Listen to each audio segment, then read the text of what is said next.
Welcome to Becoming Parents Podcast. I'm your host, Jennifer Campbell.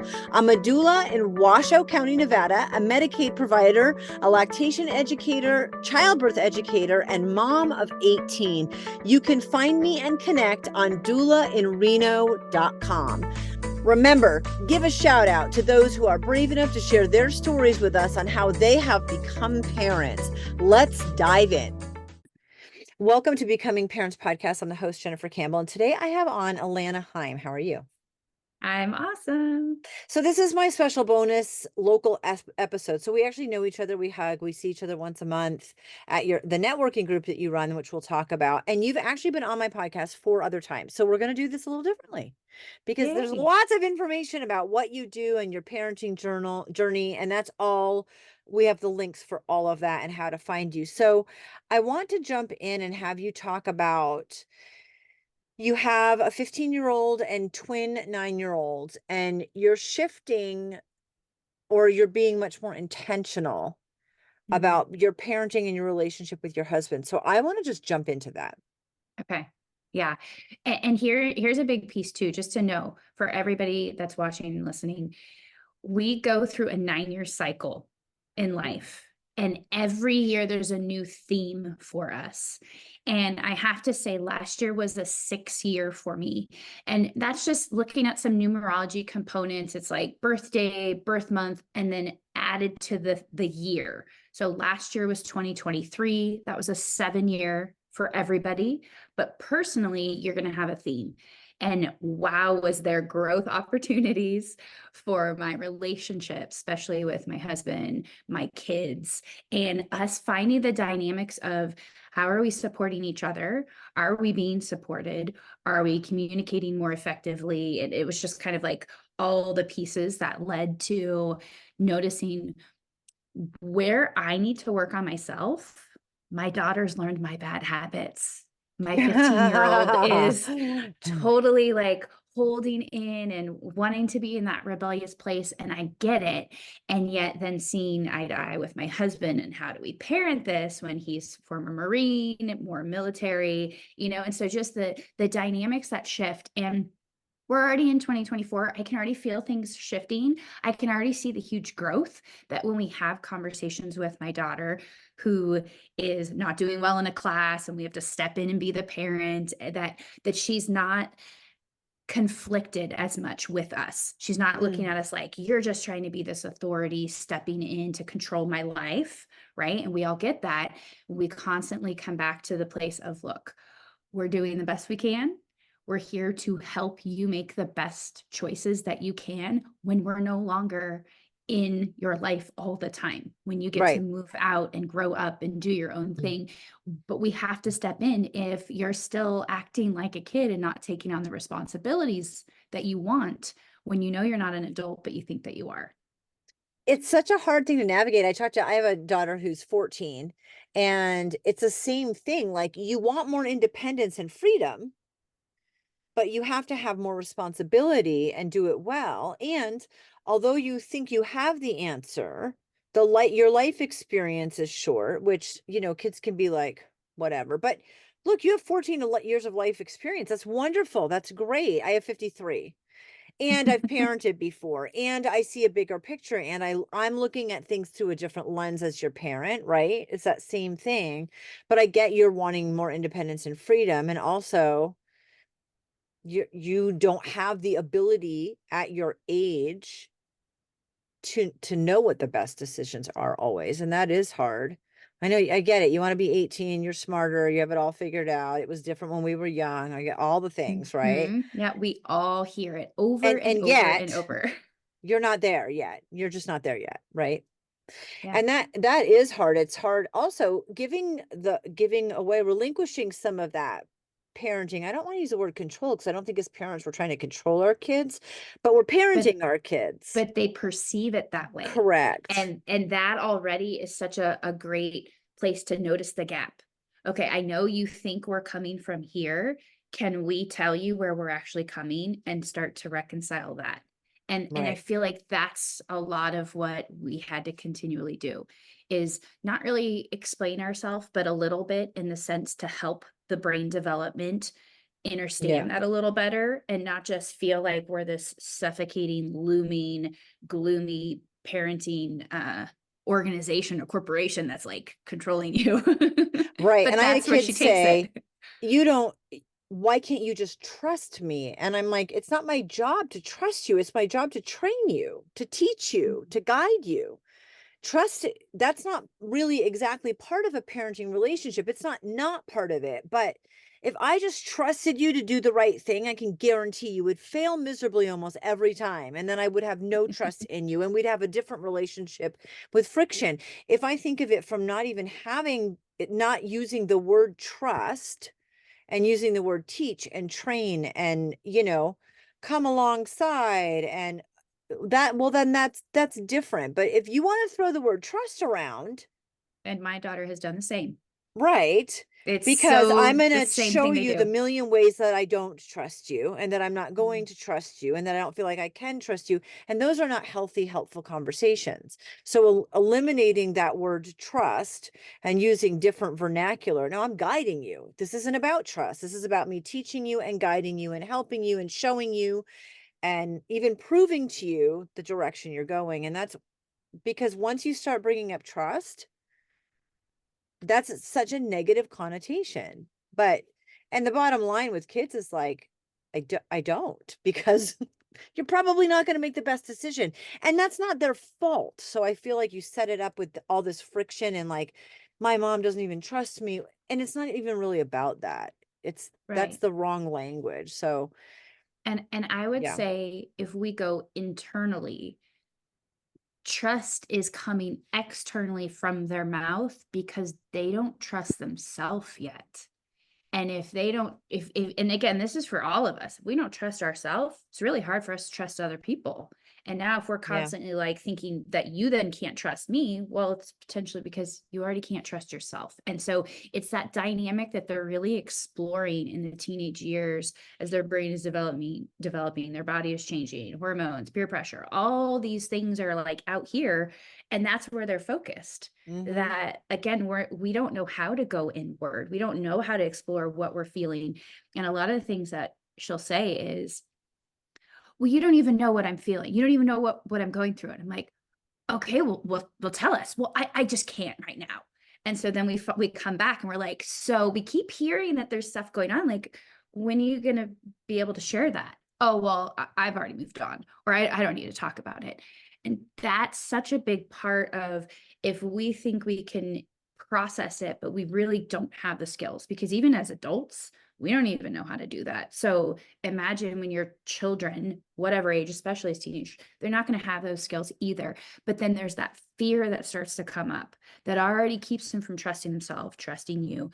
And now that fear is like, I don't need you. You're just trying to be that authority figure. You're trying to control me. You're not trying to help me. You're just telling me that, and then whatever their friends might be going through, and they're hearing it from that direction. So there's so much gold for me to learn, because I'm so far removed from being the teenager, right? Right. And how I'm parenting is not how I was parented.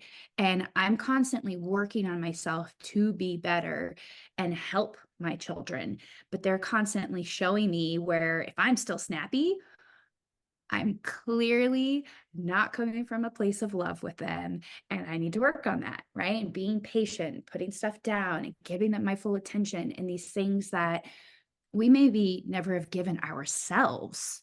And that's teaching me how to do that, but also with them in a way that they can see it and start giving it to themselves as well as they continue to grow.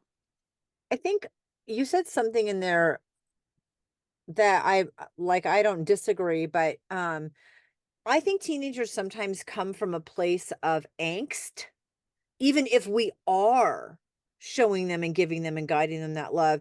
And it goes back to, remember toddlers when they'd say, your kids are so well behaved when you bring them someplace and you're like, I'll give you a week in my house to want to quit that job, right? Because, oh, well, they just feel comfortable with you. So they feel like they're allowed to act their worst. And maybe there's lots of truth in that. I think as teenagers also, like there's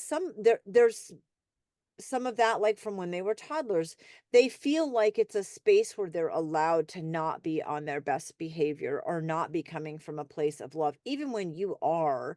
And I think that that's a good thing. And it's also Mhm. not getting us anywhere too. Because if they're like, I can't tell you, or I don't want to talk about that. Well, then you're going to have a direct consequence for your actions. And I have no idea where they're coming from or why. I'm giving you the opportunity to speak about them.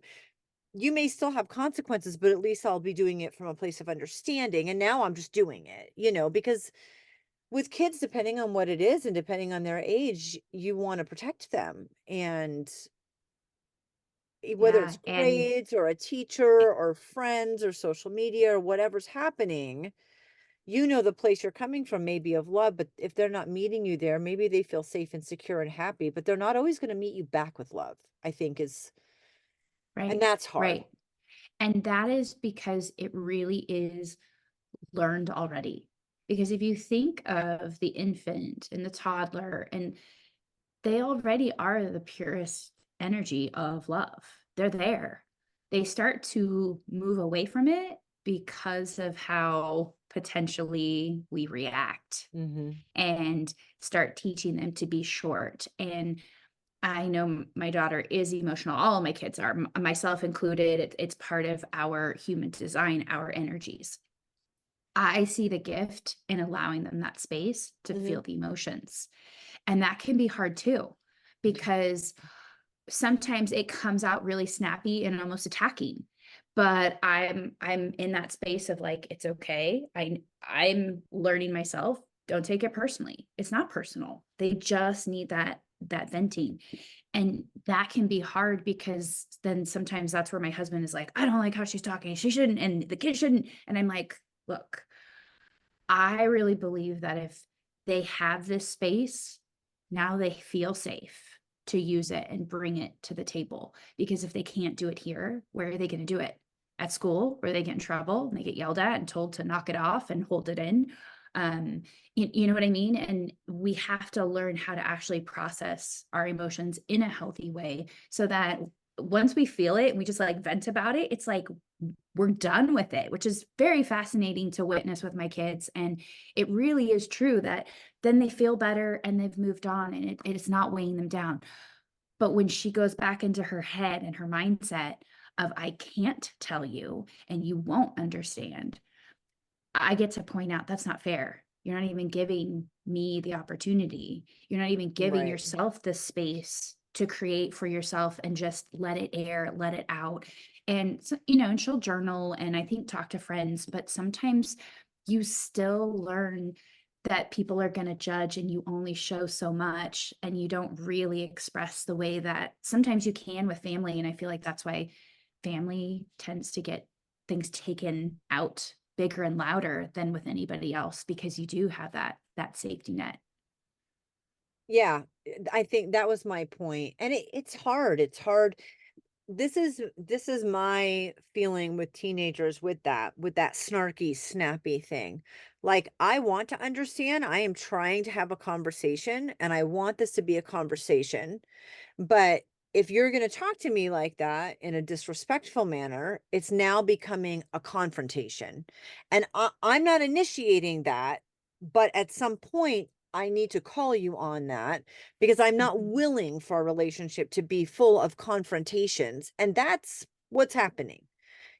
So I think it's a hard balance to allow them the space to feel that and work through it, but I'm probably more like your husband. I also feel like, wait a minute, you don't get to talk to me like that and use your feelings as the excuse to become unhinged on me and then not expect me to respond to that in kind.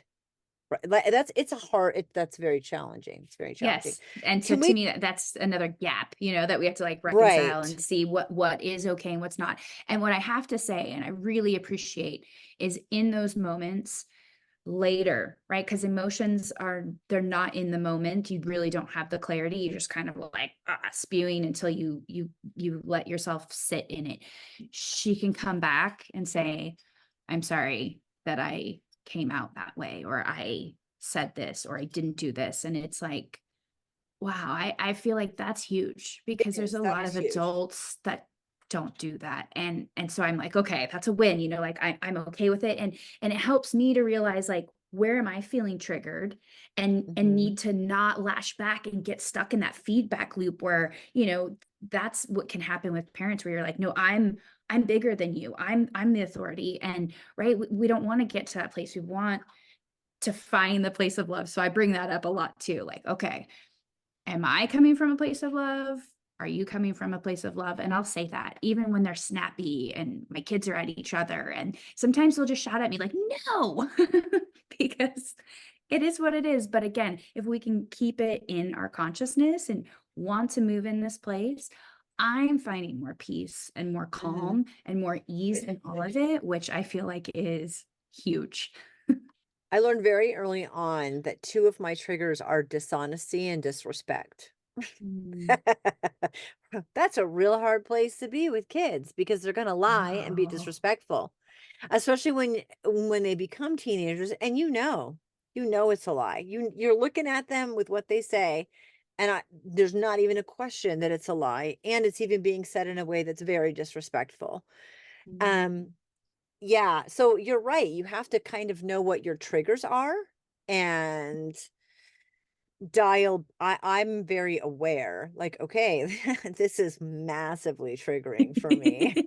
And I want to just be the authority and bring down the hammer. There, like, because if you want me to respect you and be open to you and allow you to share in the way that you feel comfortable, which is a little snarky some of the time, then I Mhm. deserve the same amount of respect. It is a battle. It's a battle depending on your personality as a parent, what your triggers are, and how your kids are responding. Can you go back real quick and tell us about the year? Because I'm pretty sure Teresa, a mutual friend of ours, said something to me. She was like, "Do you do numerology?" That's her voice. And I was Mm. like, "Nope, nothing." And she's like, What year were you born?" She asked me this the last time we saw her. And I think I remember what she said, which meant nothing to me. It still means nothing. She goes, "Oh, you're an 8. Okay. All right, that explains a lot." And I was like, "Okay, it was good to see you." Okay, But so I life don't know if path. that's true. Yeah. Okay. Um, Tell people how so to figure that out a little bit, if you okay, can. we're looking at numbers, and in your birth Okay. day, month, year. When you Okay. add them all up, we're Okay. looking to keep simplifying the numbers. So, like if I add up, mine is 224 and it's 1979. And so I'm in my life path year this year. So actually 1979 was an 8 year, and then 2 plus 24 is an 8. So really, if I just keep adding the numbers, and you're looking to simplify. So if 8 plus 8 is 16, 1 plus 6 is a 7. And each Oh, number is something you chose to work on in this lifetime. And each year, you're working on a different aspect of a 9 year cycle. So we're in a universal 8 year okay. this Okay. year. And so even if you want to say, okay, yep, it's like the infinity sign, right? There's a lot of abundance. There is money that's tied to it. There is success. There is power and empowerment. But we also have to look at it. It's not just money. It's not just finances. It's, what does that even mean to you? Because your level of success might not be the same as somebody else's. Mhm. And we can dial that in across any aspect in life, like even parenting. Your version of success as a parent could be different than mine, which more and Right. more mine is like, I want my kids to be authentic and me to be authentic and for them to emotionally express and for me to hold this place of being grounded, being love, being calm and patient, and all these things that of course we all aspire to be, and it feels really hard. But for me to get there, I have to do a lot of inner work to Mhm. realize my own triggers and know when my energy defenses come up, what does that look like? And how do I meet you if I'm feeling this emotionally in my relationship with my husband or with my kids or with somebody else? And it can look very different, right? Sometimes when it's with a stranger, we can still wear that mask and act like we're not seething when really we're losing it. Yeah. So if you have that 8, there is a big aspect of power and empowerment as well. And potentially what you're going to bring to the table is how do you use that when you are parenting? And making sure that you are helping your child to be empowered, find their own power and not take theirs away. And I really see that is how parenting used to go. Right. Each generation before us, children were very powerless. It was taken away very early. It was, you do as I say, not as I do, and just all the things. And if you talked back, maybe you're smacked. It's like immediately children were made to feel very small. And when I work with clients, those are the kinds of things that come out because they Mm. were told they were too loud, they were too much, just shut up, you talk to, and it's like all these things that they'll say a child is meant to be seen but not heard, and they have these like adages in their head they still hold on to because of the way they were parented or their grandparents treated them, or you know what I mean, all of those pieces that for me, woo, I want to flip that with my own kids and help them feel more empowered to be who they are. And even to tell Tayla, because she always says she feels like a bird in a cage. I feel like I'm this bird in a cage. Like, and I just, and so there was one day she just something, and I was driving. And so it was just like, okay, here's mama truth, like coming out. And I just said, look, you're meant to fly. You're here to fly. And there is coming a time when that cage will no longer exist because you're going to leave and you're going to be gone and you're going to be out on your own and you're going to be in the big wide world. And it was just like, and it was a very tender moment. And she was like, Mom, don't say that. And she's starting to cry. And I was like, and this is the hardest thing as a parent Right. is we have to let you fly and you are meant to be on your own journey. And I feel like that's the thing I'm seeing more and more. Doesn't matter if you know what they shouldn't do. If they're meant to do it, they will. And it's more, how can we honor their journey and not step in and not want to be that parent who was so scared that our insecurities and fears take over and make us want to be like, "Rah, you almost got hit by a car." And, it's like hearing those stories where their safety was put at risk, and instead of embracing their child they smack their child, Mm. because of their own energy was so like, you could have got her and shake, it's like, oh, that feels so intense and heavy to know that's what we're letting go of, all of us, as the kid, as the parent, as the witness. It's like, how do you allow your child to fly, even under your guise of a cage, and even when there is no cage, and you have older children. I can only assume like parenting never ends, right? It just shifts to a different dynamic of what that role looks like. It does, and I don't think I thought about this while I was raising my kids, but as the first one, left, and there was a 4-year gap for me, so you've got a bigger gap too, right? I just thought it's interesting that I never felt like I was my kid's friend. I think that's a different relationship than a parent. I think you can be a parent who's open and friendly, but I think when they're your friend, there's some sort of vicarious living you're trying to do that I never wanted to do through my kids. But when they become adult, you're never not their parent, but that's when you start to become friends in a different way. Mm, And it's a hard transition that those last couple of years of high school and stuff, and then they leave, and I just thought, like, I'm always your mom, but now just your safety net, which is far different than being a cage, right? Being a safety net, if you like, I'm always here for you, but it's more when you need it and mm, when you want it. And now you can tell me things and I'm not there to give you consequences for them. I'm there to listen and ask, do you want me to listen to you or do you want me to give you suggestions? So I learned with my kids as they became adults, like, do you want me to listen or can I give you a suggestion? Do you and right. when you ask somebody, "Are you comfortable with me giving you a suggestion?" They almost never say no. Mm, because you're not shoving anything down their throat. And I have most of my kids are almost all my kids are adults now. And they talk to me about things that they don't have to, about their mental health, about finding a new therapist, about struggling with money.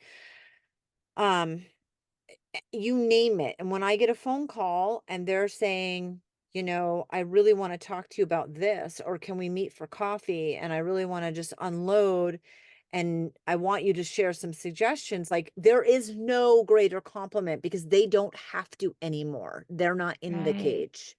They're Mhm. not in the, and it's not as good with some as others, but I think that that's the greatest compliment. And so I probably would have, um, worked backwards.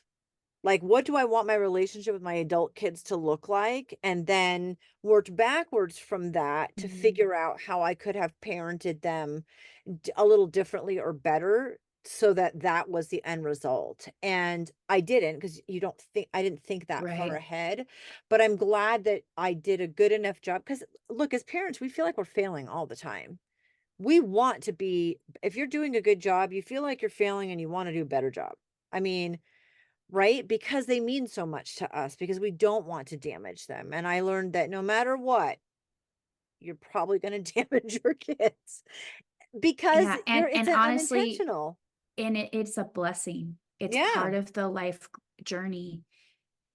If you think that you're gonna get it right, then There's no getting it right. there's something missing. But even if you Yeah. do something that you deem as, "Oh my gosh, I messed up my kid, and, I was trying so hard not to." Well, Right. part of trying hard not to means you were focusing on not, and then it happened anyway. But it's part of that destiny. It's Yeah. meant to happen because if, let's just say, and we all have a core wound. So both my daughter and I, we have a core wound of rejection. So what happens is you're seeded that in the womb before you're even born. And then as time progresses, it's like you're going to have people reject you when you're a little kid until you start getting to this place of you learn to reject yourself. And then you learn to reject others. You learn to reject God. You learn to reject all these pieces.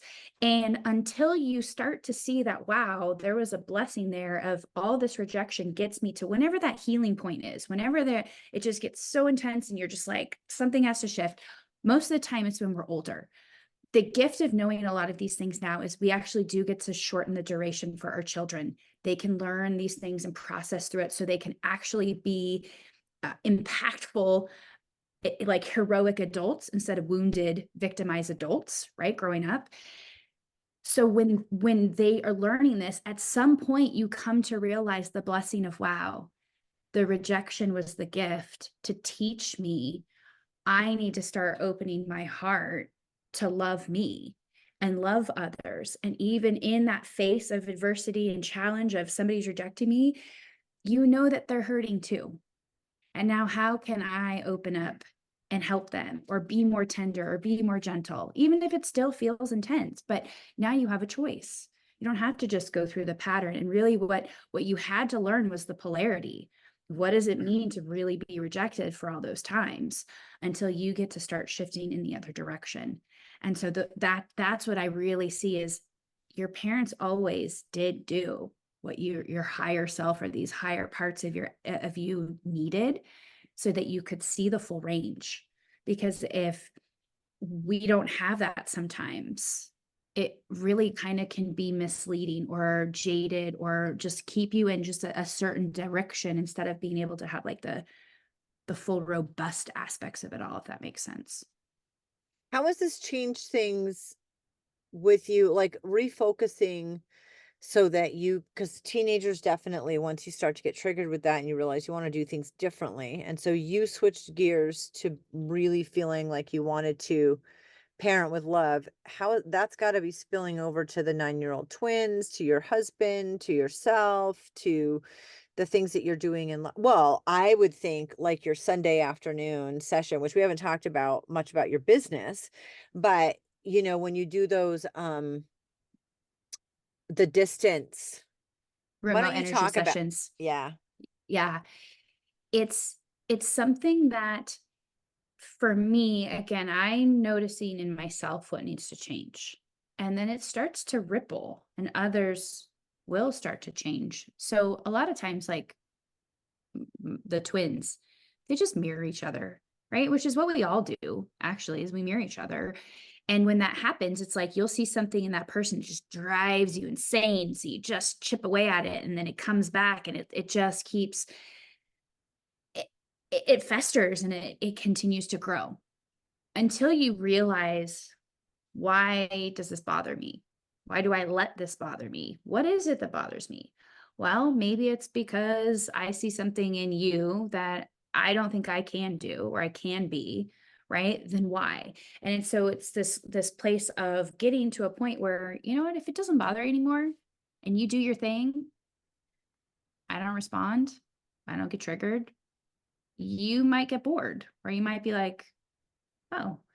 And so it starts to shift. Dynamics start to shift. And that's very much what's happened in the family, right? And even when you think it starts to get easy at some point, and really Tayla has always been a very easy kid. Like, this is for us to Mhm. get to 15 and be like, whoo, okay, here we go. That's kind of a blessing, you know? The Mhm. twins have always been the rocky roller coaster. Like, they are here as kind of earth shakers, like chaos, Taurus energy, but also like they're in numerology, a 5 path. Fives love freedom. They don't really want the discipline. So it's so fascinating to see in them how vocal they can be. When they're Mhm. not happy, they will complain and they will tell you. And there's no fear for them that they're going to get in trouble or they're going to get smacked or put in the corner or whatever. And more, it's like, wow, they're showing me who they are. So I do these energy sessions once a month. I do a group theme that I pull based on kind of the energies that are transiting in the world, like in the planets. What does this mean? And I always include myself and my family and whoever else I'm working on, because I know that energetically, we're constantly shifting and changing and evolving. Mhm. And depending on who we engage with, who we're around, their energy can come into our field. And sometimes when we feel angst and we feel that crazy, and we feel the emotion, might not be you. Mhm. And if you go long enough not knowing and having discernment and being around it, you start to believe it's you. And it messes with you mentally and emotionally and physically and spiritually and energetically, that you start holding on to things that aren't yours. So I love doing the energy clearings because it helps my family, but it helps whoever's participating to start connecting more to who they are, discerning and feeling. And again, you don't have to be deeply intuitive and really have this ability to feel the energy moving. I have clients that they just know something changed and they can realize, wow, my husband and I are having better conversations, or we're even able to have more of a conversation rather than a confrontation or a conflict or, a triggered response. And sometimes it's just subtle, or they can really see it, or they can feel it in themselves and realize, this thing isn't bothering me. So again, if something's not bothering you anymore, you don't give it power anymore, and it Right. doesn't try to take power over you. And if that's with somebody else in your life, if it is with a child, if it's with a parent, and even us with our own parents, it's like, ooh, there can still be stuff that comes up because we haven't done the work to realize, why did I give my power away? Why do I let my mom talk to me this way? I don't let anyone else do that. And so putting these boundaries, putting up these pieces, and the energies are just helping you to really connect back to your true God connection and feel all the energy that is you, one with him and all that is. You don't have to let these things come in and take over.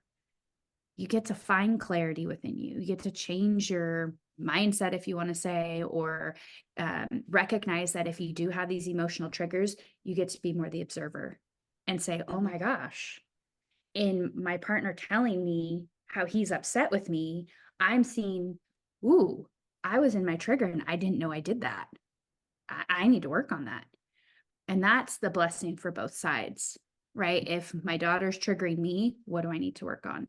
And if I'm triggering her, when she's ready, she may work on it, she may not. And that's the other part, that we can only do the work on ourselves. Yet that is such a huge ripple, because it's like if you haven't seen someone in so long and you can just tell something shifted and they're different, and you almost are like, oh my gosh, like what changed, or what did you do? It's like we start to realize we want more of that, or we want that calm, or somebody used to be like high strung and like all the time, and you can feel those people and it can be intense to be around, but suddenly they're more grounded, they're calmer. What did they do? Most of the time, the only thing they changed was themselves. Yeah, But that that absolutely. changes everything, right? we we do like a word of the year. I love it because I don't do like resolutions, but it's the end of our fiscal year, kind of a start of a new year. And so we last year mine was grow courageously. And it was intimidating at first because I thought in every area of my life, right? Every single area, when I'm confronted with something that feels challenging, instead of being like, oh, that seems hard, so I'm not going to do it, like I need to grow courageously with that. And it was like praying out loud was one of them. It's like, reaching out and working with certain Medicaid pockets that are harder to work with, and whatever it was in every single area. And it was such a phenomenal year because I had this attitude moving forward. And this year my word was flourish. And I looked at my husband and I said, what if we picked a word for each other? Like what would I want for you? And what would you want for me to focus on? And his word for me was grace. And Uh, my first reaction, I listened to him and I was like, I need a minute. I can't I'm not going to be having this conversation with you right now. I really need a minute. But what a gift. Once you get past your initial reaction of like, oh, so I don't have enough grace in life. So you're saying, once you get past the my initial was like, oh, I'm bristling. We need to not talk. I was like, wow, what a gift that he wants me to look at everything this year through the lens of grace. And it's just interesting. So I mean, I love the work on myself and the picking my word and the having that time. And I just think if you take that a step further, you can ask the people that are the most close to you, like because it is a gift to you for that year. It's not a manipulation, it's not Mhm. malicious. It's a gift for you for that year. What would they want that gift to be in that word? And yeah, it was a really great conversation, but when it first came out of his mouth, I was It like, was a shock. And you're like, what? Yeah, like the "Let's defense, go." Like, because I'm I am Grace. already And nope, that's I'm not. exactly the point of it all, right? Right. Is we think something, and Yep. of course somebody else is going to perceive differently, and then we Correct. have to reconcile the difference. And again, not because you just want to follow what somebody says, but when you really internalize it and observe it, you can see where you can do better and Right. become more of this energy in a way that you haven't before. Tell us, we could talk forever, like we just spend days on a podcast. So tell us about your business. People have all the links they can find you. You don't only work with people here, but you have the Women's Coffee Connect, and you have your personal business, and then you have the energetic distance sessions. Can you go through every single thing you do briefly so we can end on a positive note and people know who you are? Yes. So prosperity alignment. It's all things prosperity, because I see the web that it weaves. And we tend to think that that's money and finances. And it is a big part, but we're also shifting where the planet's headed. There's a lot of things that are going to be changing, especially financially and education and medicine and all the things. But your health comes back in to prosperity, right? Because if you're not healthy, you're already going to feel depleted, which means you're going to feel sore, and you're probably going to like be in that defense place very quickly with your family, with your children. When you have a health decision, it comes back to money. When you want to change jobs and careers, it comes back to money. And what I really love guiding you to figure out is that you're here to stand within, not stand under somebody else's knowledge or thoughts or system or whatever, that you begin to really connect within who you are, how you make those decisions. Because when it comes to bringing in, creating, manifesting what you want, the old paradigms financially was, well, let's look at your accounts. Let's see what you have. Let's see what you can do, and then make a decision.